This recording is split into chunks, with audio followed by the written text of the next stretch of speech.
राजेश यादव जी कह रहे थे जब आपकी सरकार बनेगी, हम इनको कहना चाहते हैं जब नहीं 2025 में ही बनेगी। बनाना है कि नहीं बनाना है? हाथ उठा करके बताइए, बनाना है ना?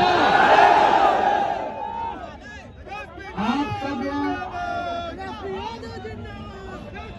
लोगों को हम बताना चाहेंगे कि देश भर में नहीं पूरे विश्व में सबसे युवा अगर देश कोई है तो वो भारत है, और पूरे भारत में कोई सबसे युवा प्रदेश अगर कोई है तो वो बिहार है। अब बिहार में ठाना है और आप लोगों को नया बिहार बनाना है। तो जब नया बिहार बनाना है, देश का सबसे युवा प्रदेश बिहार है, यानी युवाओं की जनसंख्या पूरे बिहार में जिनकी आयु 25 वर्ष 18 से 25 वर्ष है, उनकी आबादी 58% है। कितना? 18 से 25 साल के, यानी सबसे ज्यादा आबादी 25 साल के नीचे वालों की है, नौजवानों की है, युवाओं की है। तो जहां युवा सबसे ज्यादा तादाद में रहते हैं, वहां रिटायर्ड और टायर्ड मुख्यमंत्री नहीं चाहिए।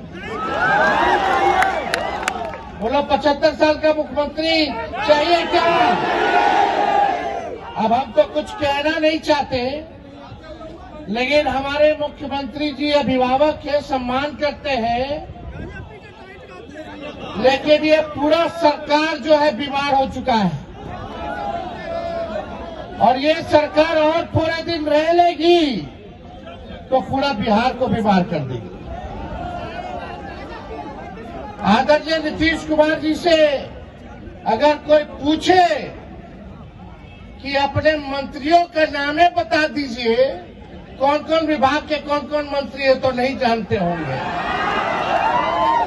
विभाग के सचिवों का नाम अगर पूछ लीजिए तो वो अपने विभाग के सचिवों का भी नाम नहीं बता सकते।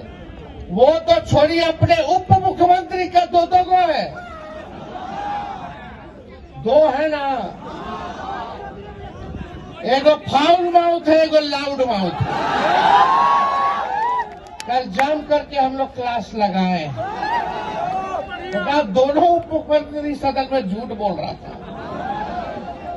सबका झूठ बता, जो सदन में झूठ बोले वो जनता के सामने कितना झूठ बोलता होगा। इसीलिए बीजेपी को बोलते हैं बड़का झूठा पार्टी। इतना झूठ बोला ये लोग। लेकिन आप सोचिए, मुख्यमंत्री जी से अगर पूछा जाए कि अपने दोनों उप मुख्यमंत्री का नाम बताओ, तो उनको अधिकारी लिख करके देता है, तब पढ़ करके नाम बताते कि फलना जी हमारे उप मुख्यमंत्री।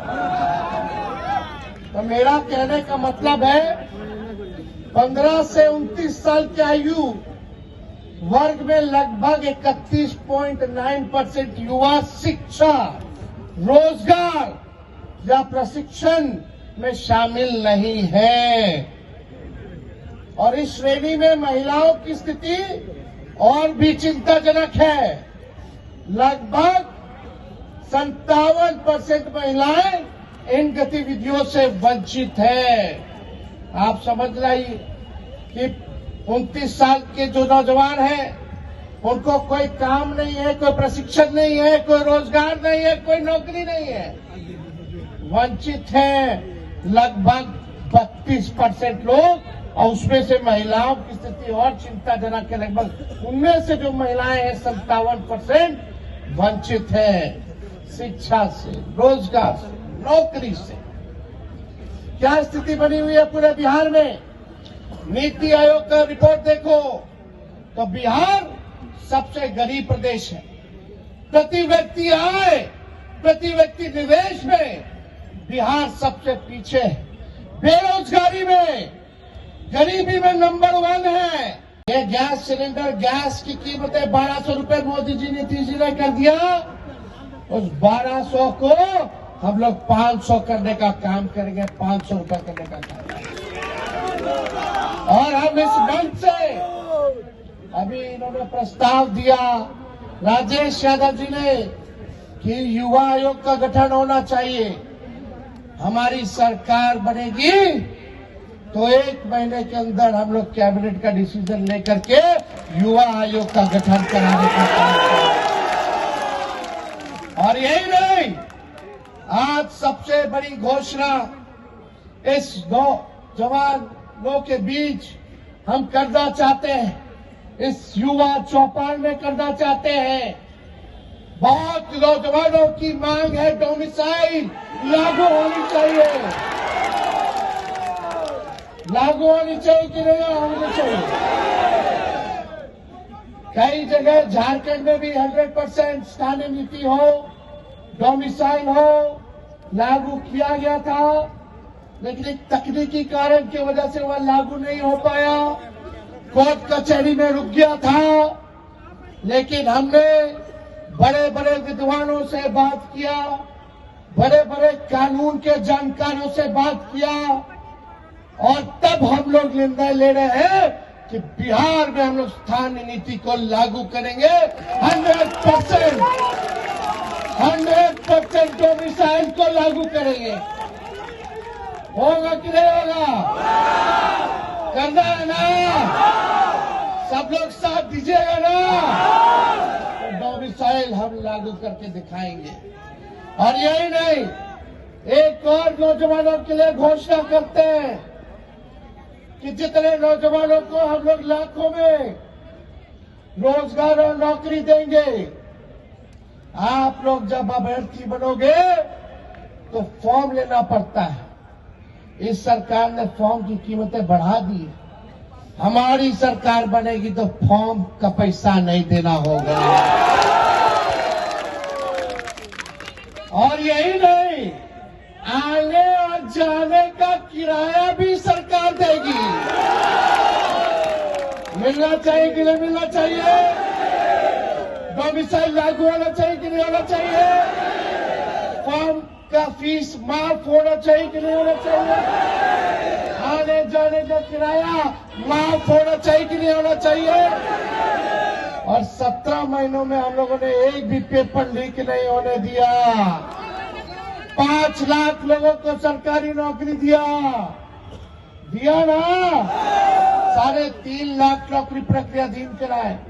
आज बीपीएससी के छात्रों को कहना चाहते हैं, अभ्यर्थियों को कहना चाहते हैं, आज लाठी पड़ रहा है, हमारी सरकार में नहीं पड़ेगा। हमारे ये अभी लोगों की सरकार की देन है, 17 महीने की देन है कि अभी बहालियां जो है प्रक्रियाधीन जो करा के आए थे वही निकल रहा है। हम लोगों ने नियोजित शिक्षकों को राजकीय कर्मी का दर्जा दिया। 4.5 लाख नियोजित शिक्षकों को जाति जनगणना करा। आरक्षण हम लोगों ने 65% करने का काम किया, बीजेपी खत्म कर दिया। आज 16% पिछड़ों को, अति पिछड़ों को, दलित आदिवासियों को इस नौकरी में लाखों की तादाद में नौकरियों में नुकसान हो रहा है। हम लोग सुप्रीम कोर्ट में लड़ रहे हैं ताकि ये 65% आरक्षण फिर से लागू हो जाए। ये भाजपा आरक्षण चोर, आरक्षण खोर लोग हैं, जैसे आदमखोर होता है। ये लोग आरक्षण विरोधी, संविधान विरोधी, लोकतंत्र विरोधी, युवा विरोधी सरकार है। इन सब से हम लोगों को बदला लेने का काम करना है। इसलिए हम लोगों ने मानदेय बढ़ाया। पीएससी का बहाली हो, एसएससी का बहाली हो, हर परीक्षा में पेपर लीक हो रहा है कि नहीं हो रहा? और हमको दर्द होता है जब भी छात्रों पर, अभ्यर्थियों पर एक लाठी पड़ता है तो तेजस्वी को चुभता है इनका तीर। ये नीतीश जी का जो तीर है, जब छात्रों पर इन्होंने लाठियां चलाई नहीं, तोड़ी है उनके पीठों पर, तब तेजस्वी को दर्द हुआ है, चुभा है। क्या बना रहे? पेपर लीक कर रहे, अपने अधिकार के लिए लड़ रहे। बीपीएससी वाले अभी भी आंदोलन पे। हम लोग गए, मिले मुख्यमंत्री को, 2 बार चिट्ठी हमने लिखा। कल भी हमने अपने विधानसभा के भाषण में हमने बीपीएससी की चर्चा की, लेकिन उस पे एक शब्द भी सरकार के लोगों ने, नौजवानों पे एक शब्द उन्होंने नहीं कहने का काम किया। और आश्चर्य बात है, हम सोचे बिहार के इतिहास में पहली बार ऐसा हो रहा होगा देश में, जब कोई नेता प्रतिपक्ष भाषण दे रहा हो तो मुख्यमंत्री गायब हो।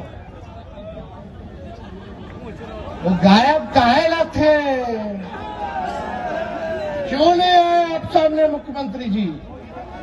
और जैसे हम भाषण दे के बाहर निकले, तुरंत टनाटन आ गया अंदर।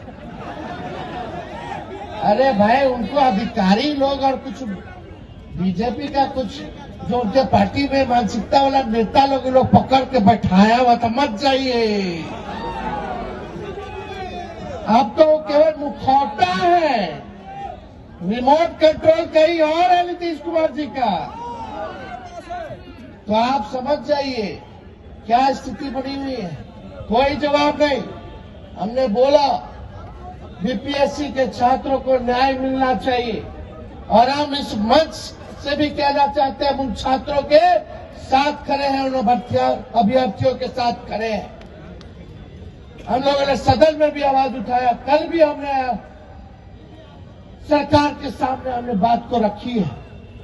और ये बार बार लाठी तोड़ते, आपको पता होगा जब हम लोगों की सरकार थी 17 महीने, तो कुछ छात्र आंदोलन कर रहे थे, तो एक एसडीएम जो है लाठी मार रहा था छात्र को। एक तिरंगा लेकर के छात्र खड़ा था, लेटा हुआ था, वो एसडीएम जो लाठी मार रहा था, हमारे सरकार में 17 महीने के हम मुख्यमंत्री के पास जाकर के उस अधिकारी को हटवाने का काम किया। हटवाने का काम किया उस अधिकारी को, लेकिन हमारे सत्ता से बाहर जाते ही उसी रिटायर्ड अधिकारी को एक्सटेंशन देकर के सरकार ने फिर से काम दे दिया। ये समझो क्या सरकार है? रिटायर्ड लोगों को, रिटायर्ड अधिकारियों को ये लोग एक्सटेंशन दे रहे हैं। जिन लोगों ने छात्रों का सर फोड़ा, लाठी तोड़ी, उनको जो है रिटायर्ड होने के बाद भी रखने का काम कर रहे हैं। हमारी सरकार बनेगी तो किसी छात्र पर लाठी नहीं चलेगी। और हम आप सब लोगों को कहते हैं, ये सरकार तो अस्वस्थ है, ये सरकार बीमार है, ये सरकार आउटडेटेड है, ये सरकार ओल्ड मॉडल है, और ये सरकार रूढ़िवादी है। ये लाठी मार सरकार हम लोगों को नहीं चाहिए। और हमने पहले भी पूरा बिहार घुमा, हमने घोषणा किया कुछ योजनाओं का कि माई बहन मान योजना हम लोग लाएंगे। माई बहन मान योजना के तहत सरकार बनने के 1 महीने के भीतर 2500 रुपया हमारी बहनों माताओं के खाते में हर महीने हम लोग देने का काम करेंगे, उनको आर्थिक न्याय देंगे। मिलना चाहिए कि नहीं मिलना चाहिए? हम लोग मांग किए बजट में, सरकार ने ठेंगा दिखा दिया, महिलाओं को अपमानित किया, महिलाओं को ठगा। लेकिन तेजस्वी वादा करता है, और ये वादा नहीं समझो, ये प्रण समझो, जो हम कहते हैं वो करके दिखाते हैं।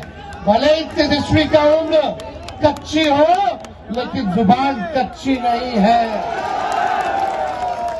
200 यूनिट फ्री में बिजली मिलना चाहिए कि नहीं मिलना चाहिए?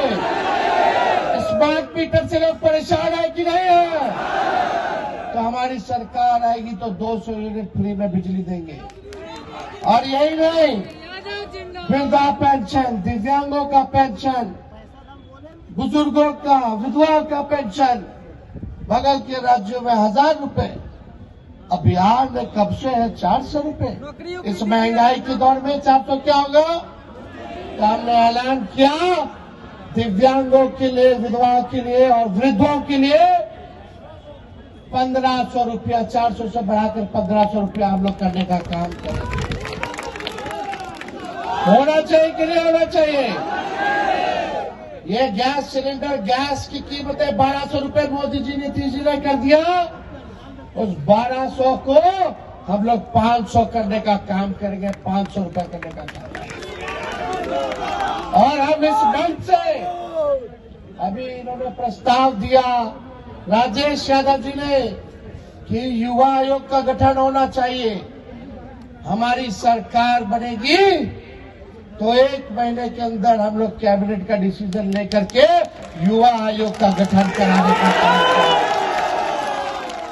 और यही नहीं, आज सबसे बड़ी घोषणा इस नौजवानों के बीच हम करना चाहते हैं, इस युवा चौपाल में करना चाहते हैं।